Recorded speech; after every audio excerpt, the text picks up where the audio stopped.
మోకాళ్లలో గుజ్జును పెంచి నొప్పిని తగ్గించి సర్జరీని దూరం చేసే ఫ్రీడమ్ వాక్. నోరు జారింది, పేరు మారింది. ఇకపై ముద్రగడ పద్మనాభం కాదు, ముద్రగడ పద్మనాభరెడ్డి. పిఠాపురంలో పవన్ గెలిచాక రాజకీయమే కాదు, ముద్రగడ పేరు కూడా మారుతుంది.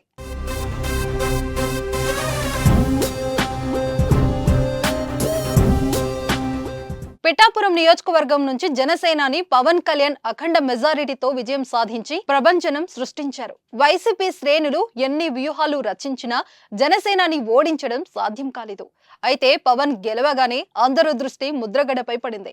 పవన్ గెలిస్తే పేరు మార్చుకుంటానని శపథం చేసి ముద్రగడ ఇప్పుడు ఏం చేస్తారు, మాట మీద ఉంటారా, మాట తప్పుతారా అంటూ చర్చ మొదలైంది.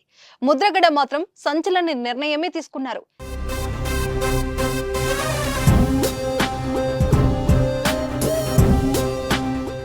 చెప్పినట్టుగానే పేరు మార్చుకోవడానికి సిద్ధమయ్యారు. త్వరలోనే పేరును పద్మనాభరెడ్డిగా మార్చుకుంటానని, గెజిట్ అప్లికేషన్ కోసం అంతా రెడీ చేసుకున్నానని ప్రకటించారు. ముద్రగడ నిర్ణయం రాజకీయ వర్గాల్లో చర్చనీయాంశమైంది. పవన్ కళ్యాణ్ గారి గురించి నేను సవాలు విసిరానండి. పిఠాపురంలో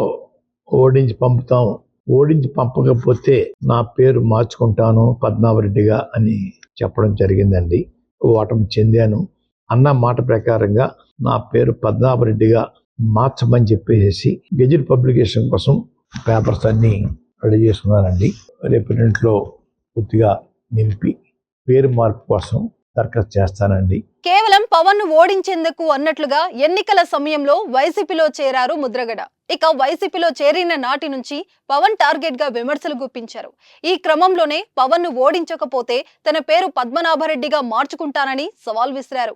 అయితే ఇప్పుడు పవన్ కళ్యాణ్ గెలిచారు. దీంతో పద్మనాభరెడ్డిగా మార్చుకుంటానన్న ఆయన మాట మీద నిలబడి పేరు మార్చుకుంటున్నారు.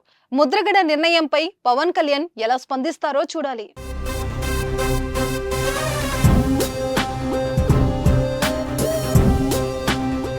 సుమన్ టీవీలో మీ పర్సనల్ అండ్ బిజినెస్ ప్రమోషన్స్ కోసం కింది నెంబర్కి కాంటాక్ట్ చేయండి.